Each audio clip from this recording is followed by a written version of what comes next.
Good morning, everyone.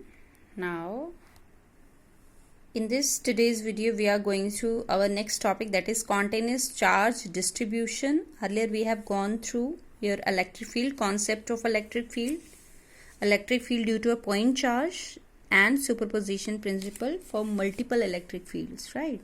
So, our today's topic is continuous charge distribution. अब ये concept कहाँ से आया? अभी तक पीछे हम पढ़ रहे थे क्वांटाइजेशन ऑफ चार्ज, राइट? वहां पे हम चार्ज को क्वांटाइज ले रहे थे, 1 electron, 2 electron, 3 electron, right? But in daily life, in practice, we are dealing with charges of much larger magnitude. जो डेली लाइफ में हमारे पास बॉडीज आती है, उनका चार्ज 1 या 2 इलेक्ट्रॉन या 3 इलेक्ट्रॉन नहीं है. They have charges with much larger magnitude. There quantization, that is quanta nature of charge, is ignored. वहाँ पे हम 1, 2, 3, 4 इलेक्ट्रॉन नहीं कैलकुलेट करते हैं, वहाँ पे हम कॉन्टिन्यूस चार्ज देखते हैं. क्यों? वो बिगर बॉडी है, वहाँ मिलियन ट्रिलियन ऑफ इलेक्ट्रॉन्स हैं. So there quanta nature of electron या charge is ignored and we deal with continuous charge distribution. That is, the body in daily life consists of charge with much larger magnitude, so there the charge is continuous charge, right? Continuous charge. चलिए, अब continuous charge distribution तो बता दिए कहाँ से आए, क्योंकि daily life में जो भी चार्जेस हैं वो बहुत बड़े होते हैं. 1, 2, 3 इलेक्ट्रॉन तो हम वहाँ कैलकुलेट करेंगे नहीं, वहाँ मिलियन ट्रिलियन इलेक्ट्रॉन्स हैं. So we are coming with this concept, continuous charge distribution in the bodies dealing with daily life. Clear? चलिए, अब कॉन्टिन्यूस चार्ज डिस्ट्रीब्यूशन है, हमारे पास फोर्स. सबसे पहले फॉर्मूला हमने पढ़ा था. क्या फॉर्मूला पढ़ा था, बता दीजिए जल्दी से.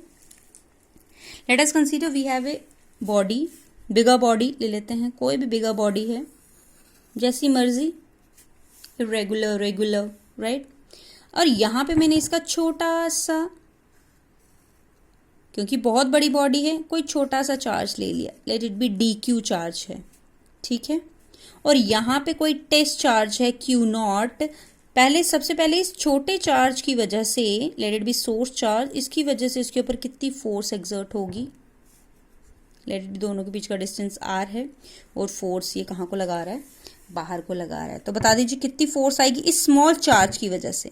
DQ, that is the very small charge, इसकी वजह से कितनी फोर्स आ जाएगी. 1 अपॉन कोलम्स लॉ वाला ही फॉर्मूला, 1/4πε0. कौन कौन सा चार्ज है? DQ है और Q0 है. तो क्या बनेगा? DQ into Q0 upon R². Direction लिखनी है तो R यूनिट वेक्टर. अब अच्छा, DQ is the small charge of the bigger body, तो DQ into Q0 upon R², R cap is the direction, right? ये आ गया. तो इलेक्ट्रिक फील्ड फोर्स हमारे पास ये आ गई. DQ स्मॉल चार्ज था, late it B total charge बहुत ज्यादा है, तो टोटल फोर्स कितनी आ जाएगी. तो क्या करना पड़ेगा बच्चे उसके लिए, ये थी small force due to small charge DQ. अब टोटल फोर्स निकालनी है तो क्या करना पड़ता है, इंटीग्रेशन, क्योंकि it is a continuous body, it is a bigger body having continuous charge, तो इंटीग्रेशन करना पड़ता है. डिस्क्रीट चीज के लिए समेशन यूज करते हैं, कॉन्टिन्यूस चीज के लिए इंटीग्रेशन यूज करते हैं. क्लियर? क्योंकि मिलियन ट्रिलियन ऑफ इलेक्ट्रॉन है, कौन एडअप करेगा उनको, इसलिए we use the sign integration. अब इसमें जो कॉन्स्टेंट है उसे बाहर ले लेते हैं, 1/4πε0, और Q0 भी कांस्टेंट है क्योंकि वो तो टेस्ट चार्ज है. Let it be outside, and अंदर क्या आ जाएगा बच्चा, DQ upon R² into R cap. Clear? This is the force on a test charge due to a bigger body having continuous charge distribution. Clear? अब continuous charge distribution हमारे पास 3 तरीके का होता है. The very first is continuous charge is of 3 types. सबसे पहला is your volume charge distribution, volume charge distribution, ठीक है? सेकंड होता है सरफेस चार्ज डिस्ट्रीब्यूशन. थर्ड होता है सरफेस चार्ज को एरिया चार्ज डिस्ट्रीब्यूशन भी बोल सकते हैं, and third is the line charge distribution या लीनियर चार्ज डिस्ट्रीब्यूशन। क्लियर? चलिए एक एक करके पढ़ेंगे हम। सबसे पहले आ जाता है हमारे पास volume charge distribution, the very first. तो वॉल्यूम चार्ज डिस्ट्रीब्यूशन में कोई मैंने बॉडी ली, having, let us consider we have taken a sphere of volume v, क्योंकि वॉल्यूम चार्ज डिस्ट्रीब्यूशन है तो कोई एक वॉल्यूम लेना पड़ेगा, कोई एक मटेरियल जिसका वॉल्यूम v है। ठीक है, तो ये मैंने डायग्राम बनाई, लेट अस कंसीडर कोई वॉल्यूम स्फीयर, इसका मैंने छोटा सा चार्ज ले लिया। छोटा सा चार्ज है तो कोई क्यूब सा लेट इट भी मैं ड्रॉ कर लेती हूँ। 3 डायमेंशन फिगर ही दिखानी पड़ेगी क्योंकि वॉल्यूम है तो 3 डायमेंशन फिगर है। तो late it B D Q charge ये है और बाहर हमारा क्यू नॉट चार्ज है। इसकी वजह से जो फोर्स इस पे लगेगी लेट इट बी सेम है तो रिपल्सिव बाहर को, लेट दोनों के बीच का डिस्टेंस है r। तो surface sphere of volume v ले रहे हैं, तो वॉल्यूम है 3 डायमेंशनल फिगर हमने ले लिया, स्मॉल चार्ज dq ले लिया, तो this is the volume charge distribution. ठीक है, किसी वॉल्यूम के ऊपर कितना चार्ज डिस्ट्रीब्यूट हुआ है। अब फोर्स भी निकालेंगे, लेकिन सबसे पहले यहाँ पे आता है वॉल्यूम चार्ज डेंसिटी क्या होता है। यहाँ से कॉन्सेप्ट अराइज होता है वॉल्यूम चार्ज डेंसिटी। अब वॉल्यूम चार्ज डेंसिटी को हम बच्चा डिनोट करते हैं रो से। किससे? रो से रिप्रेजेंट करते हैं। और वॉल्यूम चार्ज डेंसिटी होता है, इसको जनरल डेंसिटी मत समझिएगा, वॉल्यूम चार्ज डेंसिटी होता है चार्ज, राइट, चार्ज, लेकिन कौन सा चार्ज? dq, दैट इज जो बॉडी का चार्ज, स्मॉल चार्ज लिया है dq, charge per unit volume, लेकिन dq है तो वॉल्यूम भी इसका थोड़ा है, टोटल वॉल्यूम तो बॉडी का v है, स्मॉल चार्ज में स्मॉल वॉल्यूम होगा dv, तो charge per unit volume dq upon dv। ठीक है, तो अगर यहां से बच्चा मैं एक स्फीयर का निकालूं, यहां से मैं किसका निकालूं? एक स्फीयर का ले लूं, तो स्फीयर का वॉल्यूम कितना होता है? Volume of sphere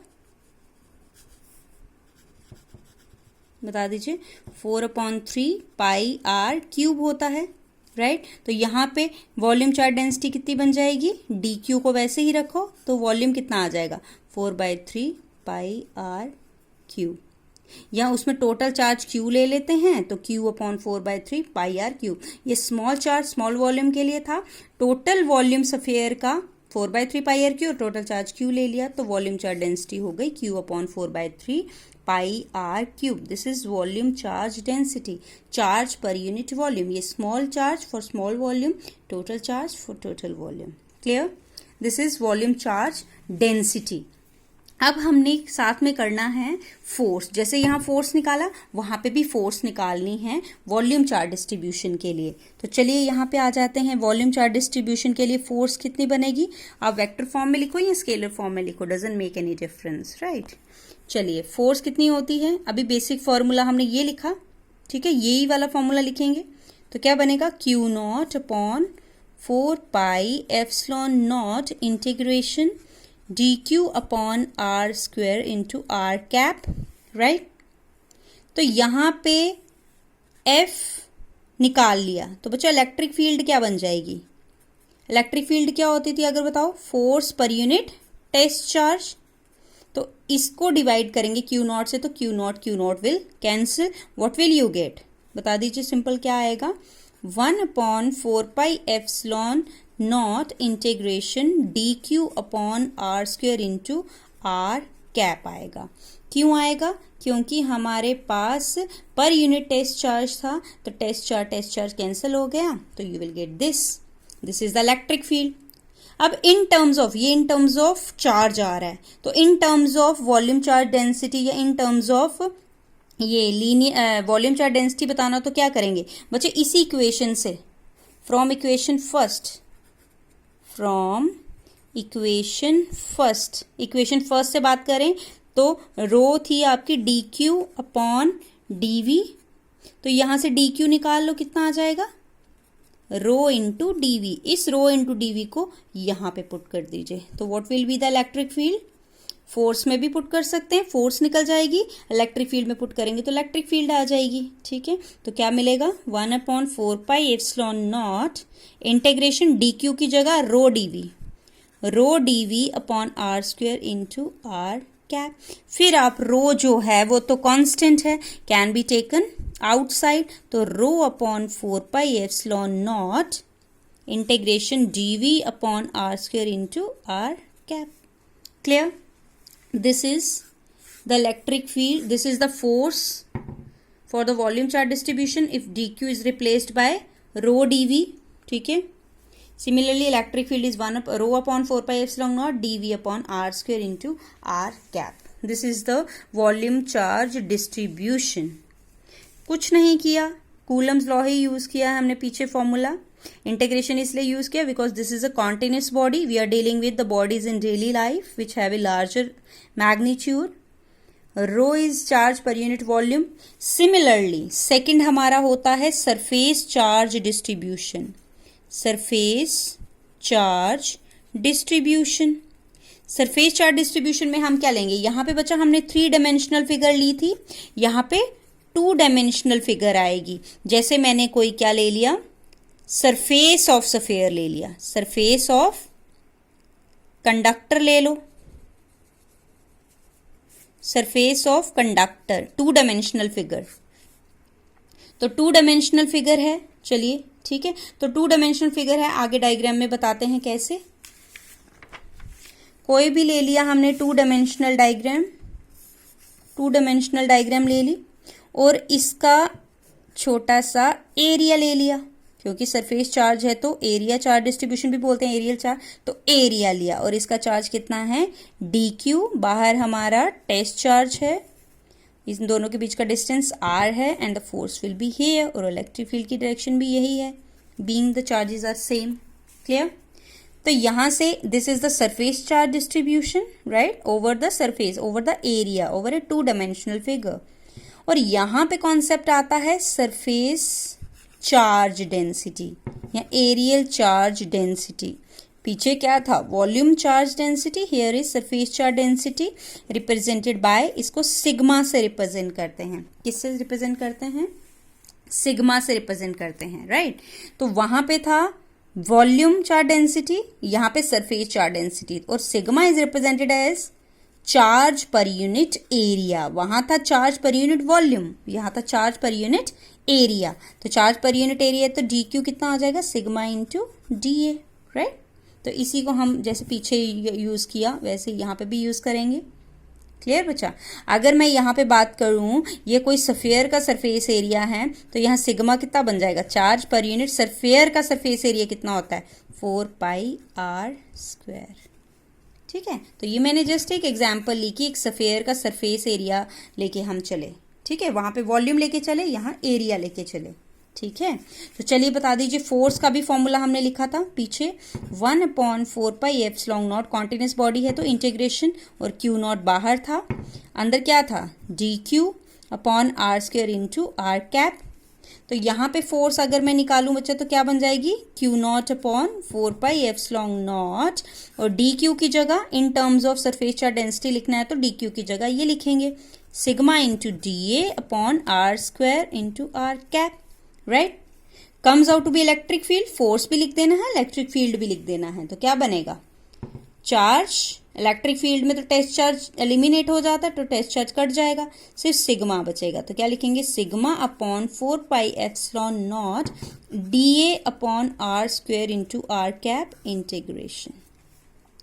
this is the surface charge distribution, force and electric field in terms of surface charge density, surface charge density. Clear?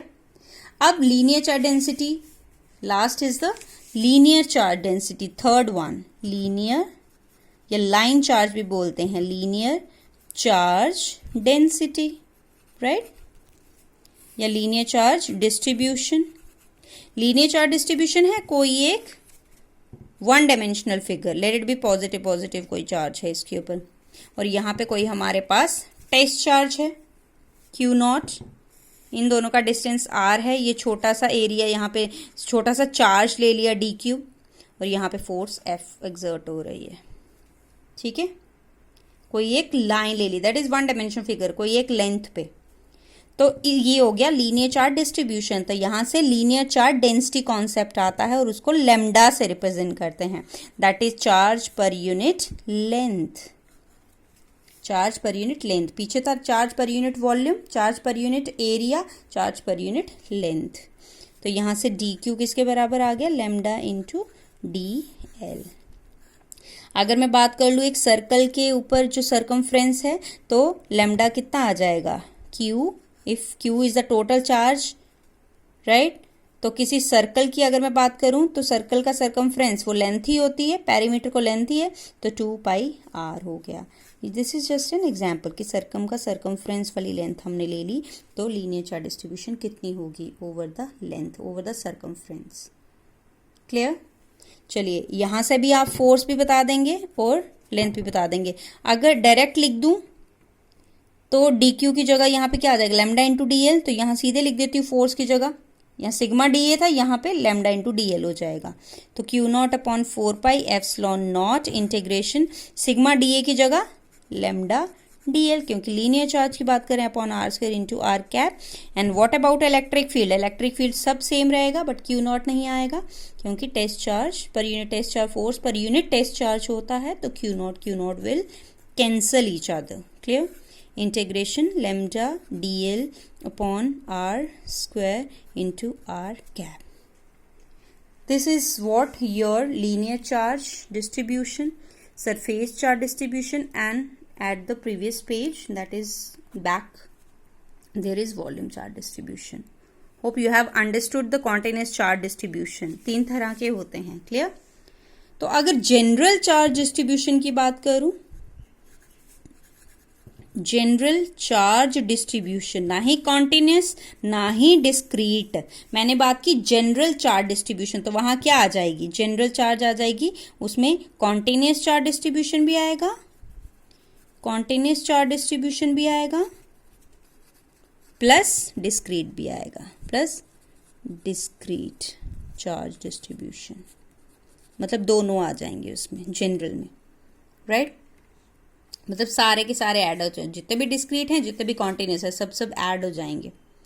और अगर कॉन्टिन्यूस की बात करूं तो कॉन्टिन्यूस में volume plus surface plus linear तीनों ऐड अप हो जाते हैं कॉन्टिन्यूस चार्ज डिस्ट्रीब्यूशन में, ठीक है। तो कॉन्टिन्यूस चार्ज डिस्ट्रीब्यूशन ये हो गया, डिस्क्रीट चार्ज डिस्ट्रीब्यूशन ये हो गया। डिस्क्रीट चार्ज तो आपने पीछे प्रिंसिपल ऑफ सुपरपोजिशन में आपने किया था जब फोर्सेस पढ़े थे, ठीक है। तो कॉन्टिन्यूस चार्ज डिस्ट्रीब्यूशन में वॉल्यूम चार्ज डिस्ट्रीब्यूशन की फोर्स, सरफेस चार्ज डिस्ट्रीब्यूशन की फोर्स, लीनियर चार्ज डिस्ट्रीब्यूशन की फोर्स ऐड अप होके प्लस डिस्क्रीट में जो कूलम फोर्स आपने लिखी थी वो आ जाएगी इसमें। क्लियर। लिख देते हैं हम, कॉन्टिन्यूस चार्ज में ये तीनों हैं तो तीनों को ऐड अप कर लेते हैं, that is volume charge force, फिर सरफेस की भी आ जाएगी प्लस लीनियर की भी आ जाएगी और प्लस डिस्क्रीट की और डिस्क्रीट की just let it B F रख लेते हैं।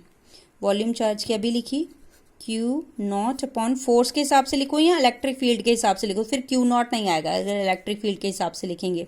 Integration sigma D A upon R square, sorry sigma नहीं आएगा, लीनियर का लिख दिया ये हमने, सरफेस का, तो इससे पहले वॉल्यूम का है तो वॉल्यूम का लिख लेते हैं, Q not upon 4 pi epsilon naught integration rho D V upon R square plus this, फिर प्लस लीनियर का Q not upon 4 pi epsilon naught integration lambda D L upon R square R cap, जो constant है उसको बाहर भी ले सकते हैं, प्लस डिस्क्रीट वाला जो कूलम्स में हमने यूज़ किया था वहाँ पे हमने अगर याद हो समेशन यूज़ किया था, तो क्या बना था वहाँ पे 1/4 पाई एप्सिलॉन नॉट बाहर लिया था।